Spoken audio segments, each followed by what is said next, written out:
Territorios del pasado, podcast del Núcleo de Historia Reciente del Instituto de Altos Estudios Sociales de la Universidad Nacional de San Martín.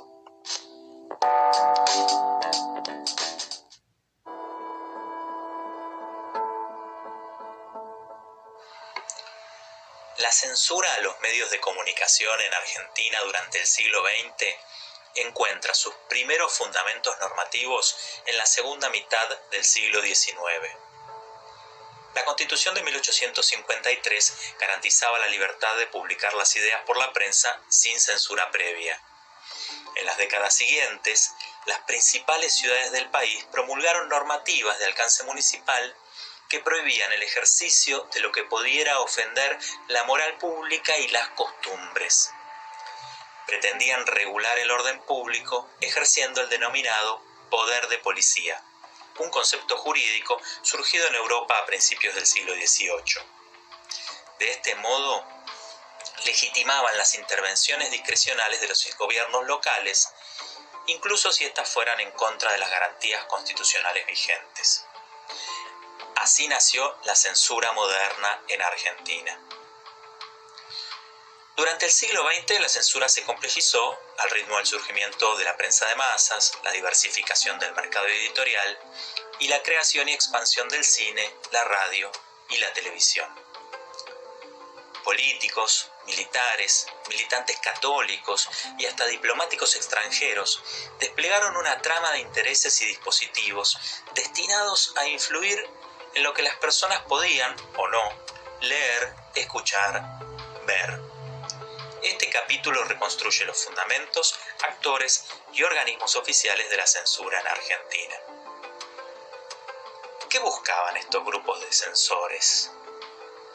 ¿Cuál fue su relación con el Estado? ¿Cómo justificaban su actuación? ¿Qué estrategias desplegaron ante cada medio de comunicación? ¿Cuándo y cómo se debilitó la censura?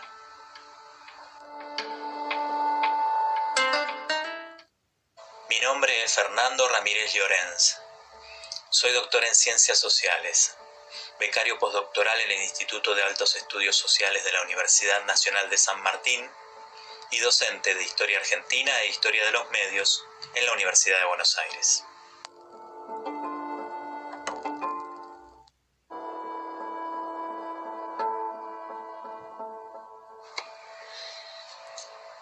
A principios del siglo XX, las disposiciones municipales eran muy genéricas y abarcaban desde carpas de circo criollo hasta pistas de patinaje. La mención al decoro que debían observar los espectáculos públicos coexistía con disposiciones sobre el uso de los sombreros en las salas teatrales. La incipiente crítica de espectáculos otorgaba un importante aliento a la censura.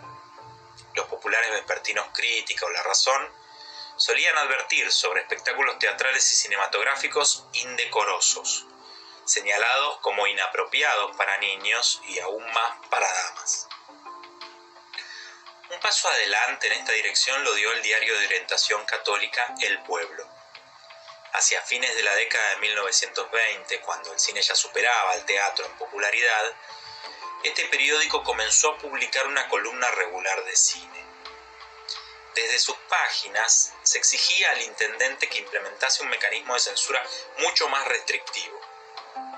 Al final del comentario de cada film, el crítico cinematográfico Carlos Alberto Pesano emitía su calificación, estableciendo si la obra era buena, aceptable, escabrosa o mala, es decir, prohibida. Había inventado la calificación de películas. Unos años más tarde, durante la presidencia de Agustín Justo, fue creada la primera oficina estatal de cine. Pesano, el crítico del pueblo, fue nombrado director. Los militantes católicos de la moralidad empezaban a ocupar espacios en el aparato estatal. También durante la década de 1920, la radio comenzó a expandirse por las principales ciudades argentinas. Si bien el alcance de las emisiones era local, las normativas para su control fueron de carácter nacional. Jurídicamente se afirmaba el monopolio de la utilización del espacio radioeléctrico por parte del Estado argentino y por tanto la potestad de su regulación. De hecho, los gobiernos de Agustín Justo, Roberto Ortiz y Juan Perón manifestaron de manera abierta su intención de estatizar todas las emisoras. Si bien esto no se concretó, se estableció de manera genérica que las emisiones debían evitar el sensacionalismo, las groserías y la deformación del lenguaje.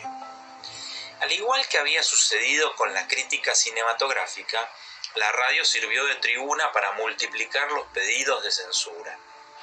Un abogado católico, Francisco Fasano, se destacaba por sus furibundas audiciones, en las que exigía la clausura de cines y la quema de revistas y libros. En la década de 1940, Fasano sería nombrado miembro de la Comisión Municipal de Calificación Cinematográfica y en la década siguiente, presidente de la también municipal Comisión de Calificación de Publicaciones, que dirigió por cerca de 15 años.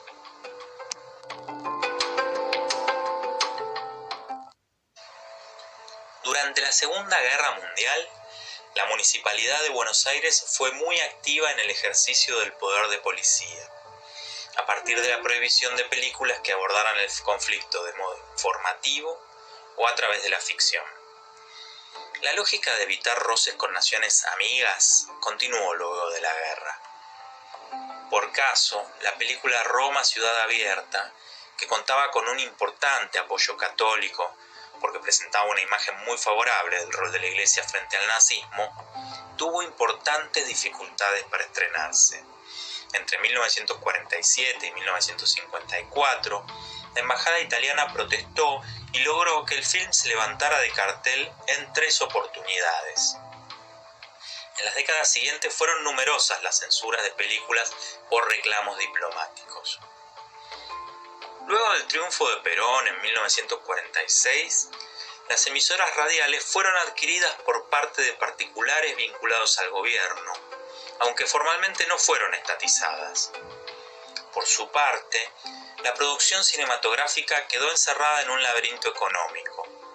Por un lado, el congelamiento del precio de las entradas establecido por el gobierno limitó fuertemente las ganancias, a la vez que por el otro se desplegó una importante subvención económica estatal. Eran modos indirectos de controlar, ejerciendo opresión sobre los empresarios antes que sobre el contenido.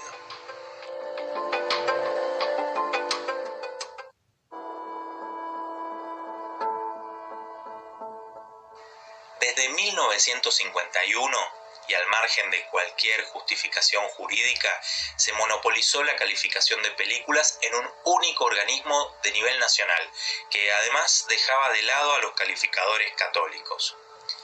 En respuesta, la Acción Católica creó su Dirección Central de Cine y Teatro.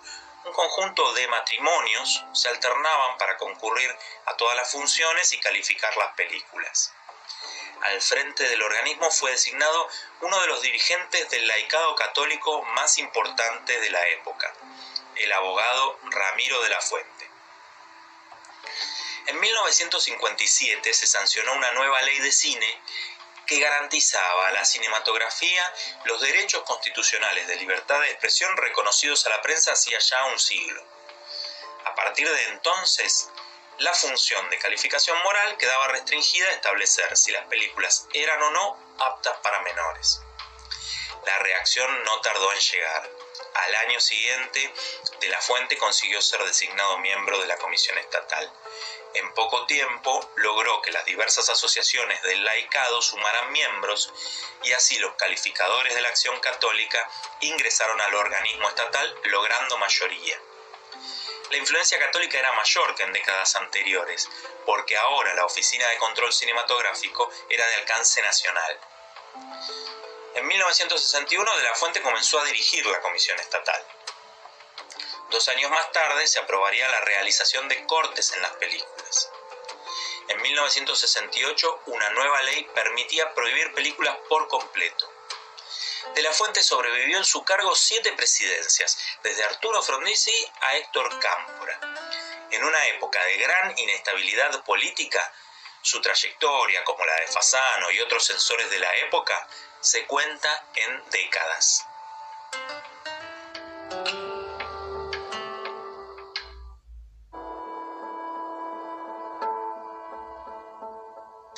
En 1960, junto con el surgimiento de los primeros canales privados de televisión, se creó el CONART, Consejo Nacional de Radio y Televisión.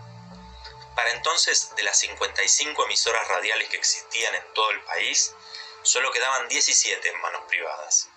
En nombre de la libertad de expresión y la no intervención del Estado, Pedro Aramburu las había estatizado. Algunas de las privadas seguían resultando incómodas. En 1961, Arturo Frondizi decretó la clausura indefinida de Radio Rivadavia por el modo en que había informado sobre el pacto electoral con Perón, la huelga del frigorífico de La Torre y los pronunciamientos militares a su gobierno. Durante la dictadura de Juan Carlos Onganía, el CONART comenzó a presionar de manera mucho más decidida en el control de los contenidos de las emisoras. A las radios y canales privados se les prohibió informar sobre conflictos estudiantiles y obreros sin consultar previamente. El gobierno admitía abiertamente que las garantías constitucionales de libertad de expresión no regían para la radio y la televisión. La presencia militar en el organismo de control de radiodifusión fue cada vez mayor. En 1972, apenas horas después de la masacre de Trelew, Alejandro Lanusse incorporó al Código Penal la prohibición a los medios de informar sobre la actividad de grupos armados, a la vez que creó el CONFER, Comité Federal de Radiodifusión. Consagró allí definitivamente la presencia militar bajo control directo de los comandantes de las Fuerzas Armadas. La radio y la televisión eran consideradas parte del esquema de defensa de la seguridad nacional bajo control militar. En 1974, inmediatamente después de la muerte de Perón, los canales de televisión de la ciudad de Buenos Aires fueron estatizados, siguiendo el periplo de las radios. En el contexto de las primeras amenazas públicas de muerte de la AAA a personalidades de la cultura, asumió al frente del organismo de censura cinematográfica Miguel Paulino Tato, un reconocido crítico cinematográfico de ideología fascista, que intensificó la actividad censora.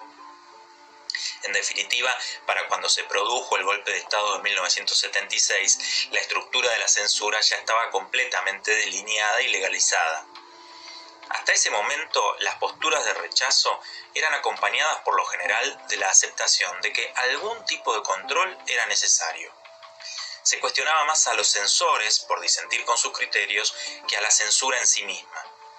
Sin embargo, hacia el final de la década de 1970 comenzó a expresarse una conciencia abolicionista que rechazaba abiertamente todo tipo de prohibición, con independencia de su fundamento jurídico o su pretendida necesidad social.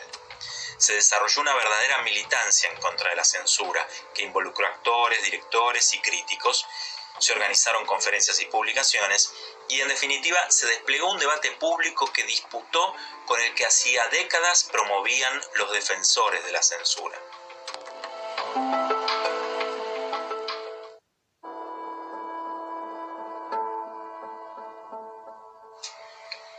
En cada medio, la censura tomó formas administrativas distintas, aunque el proceso gradual de incorporación al Estado y centralización a nivel nacional fueron constantes.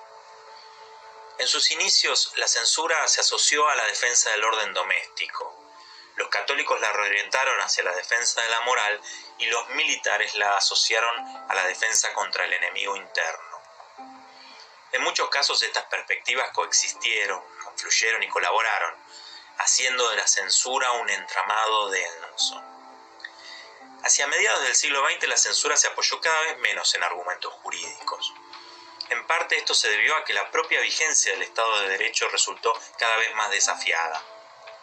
Sin embargo, la notable continuidad de los organismos de control y la vigencia de algunos censores deja claro que la censura no fue, en absoluto, patrimonio de las dictaduras.